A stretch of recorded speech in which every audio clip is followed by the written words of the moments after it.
आज आरजेडी के नए विधायकों की भी बैठक हुई जिसमें तेजस्वी यादव को नेता विपक्ष चुना गया।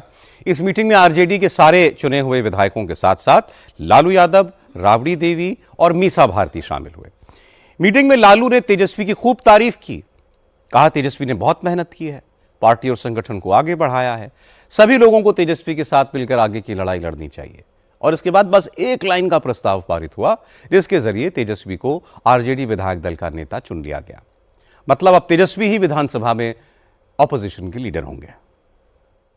किसी प्रकार का पार्टी परिवार सब है, लेकिन कोई अलग से डिफाइंड परिवार पार्टी के लिए नहीं है।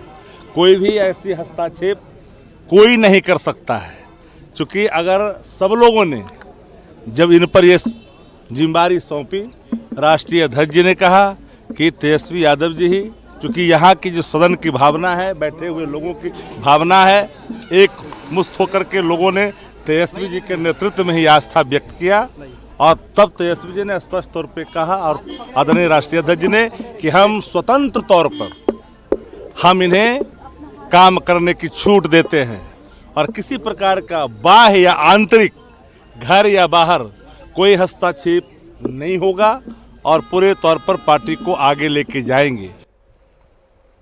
मीटिंग से निकले आरजेडी के सभी नेताओं ने बार बार कहा कि लालू यादव ने ही तेजस्वी को आशीर्वाद दिया है।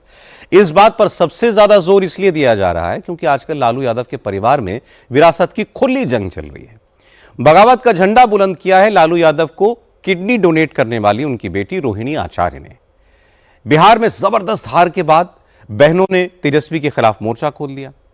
सोशल मीडिया के बाद अब रोहिणी आचार्य प्रॉपर मीडिया में आकर अपना दुख जता रही हैं।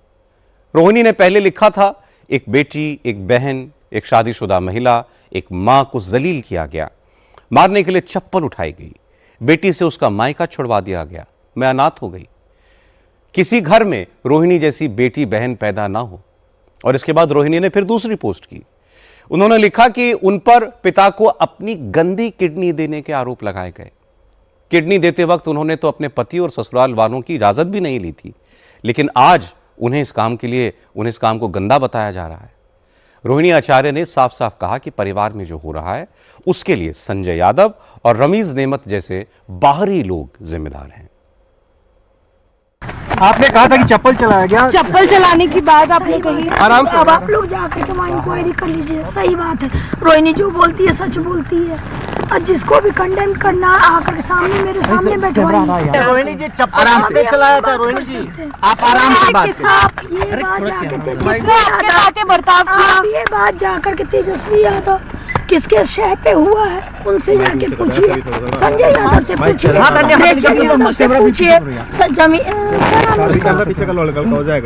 एक और लड़के का क्या नाम था, रमीज से जाके पूछिए। आप जाइए वहाँ पे, हम बिल्कुल पूछेंगे। और पिताजी से कुछ कहेंगे क्या, कोई मैसेज? नहीं, पिताजी मेरे साथ हमेशा। कल मेरे माता पिता भी रो रहे थे, मेरी बहन रो रही थी मेरे लिए। मुझे भगवान ने मुझे सौभाग्य दिया कि मुझे मेरे इस तरह के माता पिता मिले जो मेरा हर समय मेरा साथ दिए।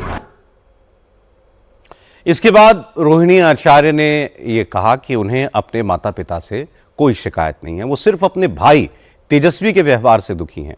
रोहिणी ने कहा कि जब उनका अपमान किया जा रहा था, जब तब उन्होंने घर छोड़ने का फैसला किया और उस वक्त लालू यादव और राबड़ी देवी दोनों रो रहे थे। माता पिता तो हमेशा उनके साथ रहे। मुझे बस इतना ही कहना है कि भगवान न करे कि आप लोग के भी घर में कभी मेरे जैसी बहन बेटियां हो। जिस घर में भाई हो, भाई लोग का ही योगदान होना चाहिए।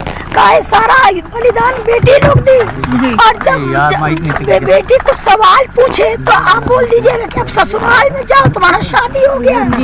मैंने सिर्फ अपने भाई को अपने घर से निकाला है। रोहिणी जी अगला कदम आपका क्या होगा? मेरी माता, मेरे पिता मेरे साथ है। मैडम एक बार बाहर आ जाइए। मेरी सास भी कल से रो रही है ये सब तमाशा देख करके। मैडम बाहर आ जाइए। मैडम बाहर आ जाइए। बुलाया, मैं जा रही हूँ अपनी सास की।